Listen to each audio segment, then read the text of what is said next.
Welcome to the battlefield of wealth, where money never sleeps.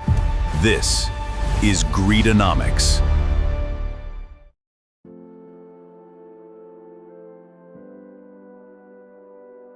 What if I told you that the biggest investment fraud in American history wasn't pulled off by a hacker or a criminal hiding in the shadows? It was committed by one of the most respected men on Wall Street. A man who once served as chairman of the NASDAQ stock market. For decades, billionaires, celebrities, charities, universities, and everyday retirees trusted him with their life savings. They believed he had discovered the secret formula to beat the market.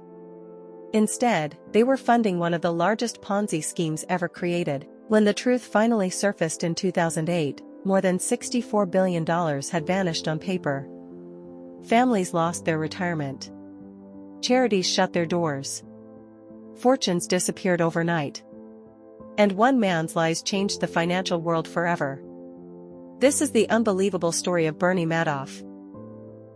Bernard Lawrence Madoff wasn't born into wealth. Growing up in Queens, New York, he started his investment business in 1960 with only a few $1,000s. His timing was perfect. The American stock market was booming. As computers transformed Wall Street, Madoff positioned himself as an innovator. His firm became one of the largest market makers in America. He eventually became chairman of NASDAQ, one of the most prestigious positions in finance. That title gave him something far more valuable than money. It gave him credibility. If Bernie Madoff was trusted by Wall Street itself, why wouldn't everyone else trust him too? And that's exactly what happened. His reputation spread through wealthy social circles, country clubs, Jewish communities, exclusive investment networks, universities, charities, family offices. Eventually, people weren't asking whether they could invest with Bernie. They were asking how to get accepted. Because investing with him wasn't easy. Or at least, that's what he wanted everyone to believe. Madoff mastered one powerful psychological trick: scarcity. He often rejected new investors. Some clients had to wait months, even years. The harder it became to invest, the more people wanted in. Many investors believed they were joining an elite financial club. And his returns looked incredible. Year after year, around 10 to 12%. Not spectacular, but amazingly consistent. Markets crashed. He still made money. Markets soared. He still made money. No matter what happened, his returns barely changed. Ironically, that consistency should have been the biggest warning sign. Real investing doesn't work that way. Markets fluctuate. Losses happen. Even the greatest investors experience bad years. But Bernie Madoff? Apparently never. Instead of asking difficult questions, investors saw consistency as proof of genius. They believed he had cracked Wall Street's code. In reality, he wasn't investing their money at all. Here's how the fraud actually worked. Imagine 10 people each invest $1 million. Instead of buying stocks, Bernie deposits all $10 million into his bank account. Months later, one investor wants to withdraw $1 million plus profits. Bernie simply pays them using money from newer investors. No real profits. No secret strategy. Just old-fashioned deception. That's a Ponzi scheme.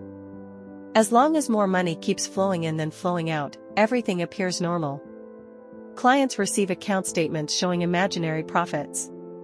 They recommend Bernie to friends. Friends bring more money, the cycle continues. And for decades, almost nobody realized the investments existed only on paper. The account statements were fake. The trades were fake. The profits were fake.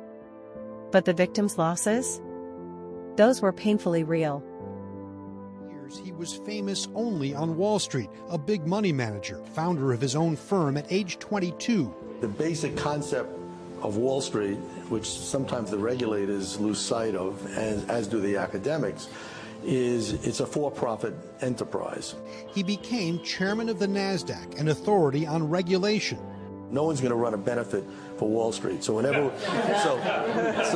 whenever I go down to Washington and meet with the SEC and complain to them that the industry is either overregulated or the burdens are too great, they all start to roll their eyes.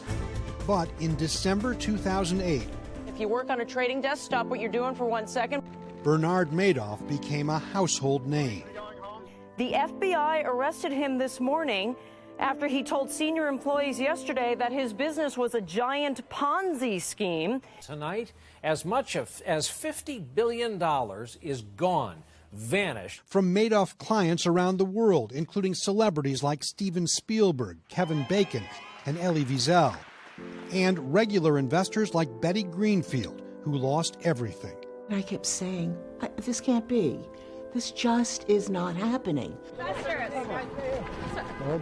Madoff confessed he hadn't made a single trade in years. Critics, like investigator Harry Markopolos, earned the ultimate "I told you so." I gift-wrapped and delivered the largest Ponzi scheme in history to them, and somehow they couldn't be bothered to conduct a thorough and proper investigation. The stain of the Madoff scandal forced a total makeover at the SEC.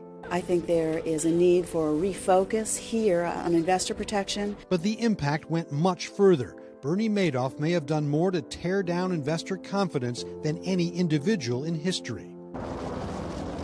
In 2009, he pleaded guilty to 11 criminal counts and received the maximum sentence, 150 years.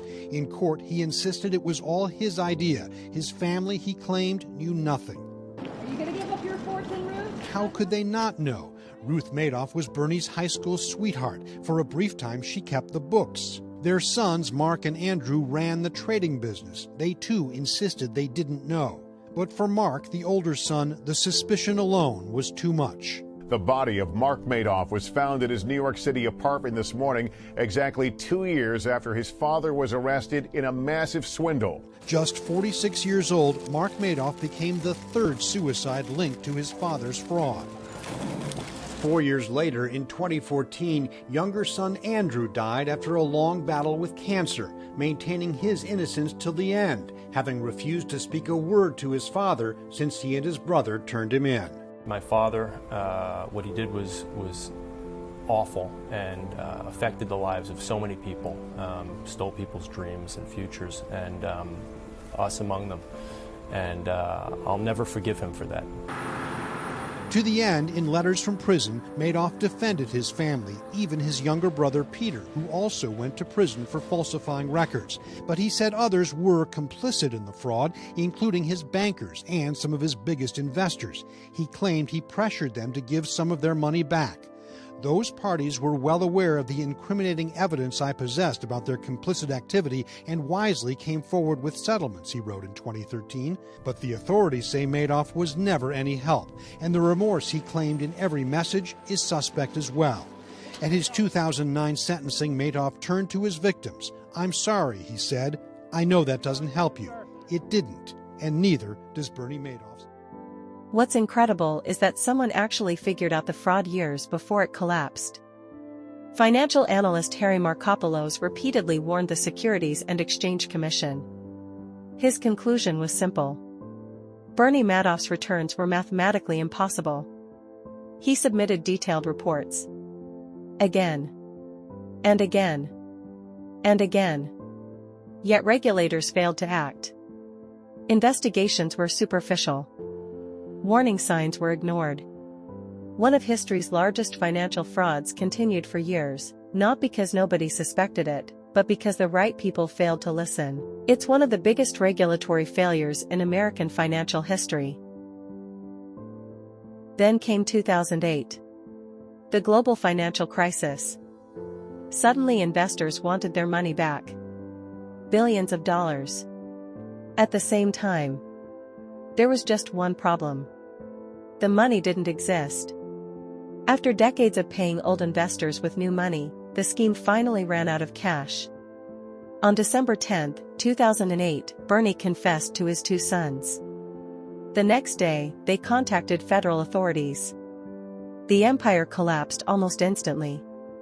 Federal agents arrested Bernie Madoff. The world was stunned. The respected Wall Street legend had been running a massive fraud for decades. In 2009, he pleaded guilty to 11 federal felonies. The sentence? 150 years in federal prison. He would never leave prison alive. Bernie Madoff died in custody in 2021. But for thousands of victims, the damage continues even today. It is the biggest investment fraud in history. There you are, folks. And 10 years later, thousands of victims of Bernie Madoff's epic fraud are still struggling to put their lives back together. Scott Cohn led our coverage of the scam of the century, and he's back now catching up with some of those victims. Scott, good to see you. Good to see you, Tyler. Kelly, on the surface, it sounds as if Madoff's victims are doing okay. After all, Irving Picard, the trustee who's getting their money back, says he's recovered about 76 cents on the dollar and counting, including a new distribution just announced today. But the figures only begin to tell the story. On the one hand, there are investors like Joyce Greenberg of Houston, who says she's gotten back about 60% of her multi-million-dollar Madoff investment. Well, I consider myself very fortunate. She says part of that's due to good record keeping on her part. Greenberg is a retired stockbroker. But more important, she didn't withdraw any more from her Madoff account than she put in. According to Irving Picard, the trustee rounding up funds for the victims, that makes Greenberg what he calls a net loser at the top of the food chain for recoveries. For Greenberg, a pleasant surprise. When Madoff confessed, I thought I would never see the money again.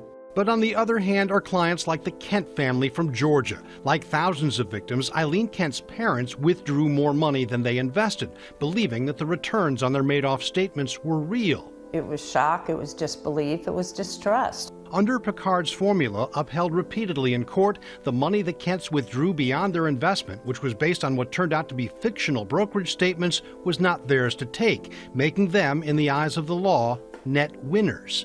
We're not a winner. You know, how can you be winner when, everything you worked so hard for has been taken away from you? Add insult to injury, those net winners are subject to clawbacks by Picard unless, like the Kents, they could plead hardship. The courts have upheld that formula, and that sets a precedent for frauds to come, and some argue sets the stage for more unsuspecting investors to get scammed. That's one of the topics we cover in our exclusive American Greed podcast series, Madoff 10 years later. You can subscribe now at Apple or wherever you get your podcasts. Are we safer today, and is one of the lessons of the Madoff money management scheme that if you deal with a money manager, you should never deal with one who actually custodies your account? In other words, that the account should be custodied by a State Street or a Schwab or RBC or something. That is a lesson, and it's one of the things that the law changed and the regulations changed in the wake of Madoff. And there's now an office of the whistleblower at the SEC, so they'll listen more likely or to a Harry Markopolos or somebody like that. There's much more money that's spent on compliance on Wall Street firms. It's like the big growth area now. Probably the only growth area in many respects.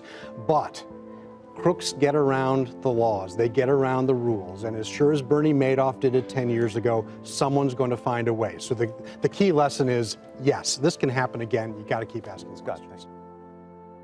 Bernie Madoff didn't steal billions because he was smarter than everyone else.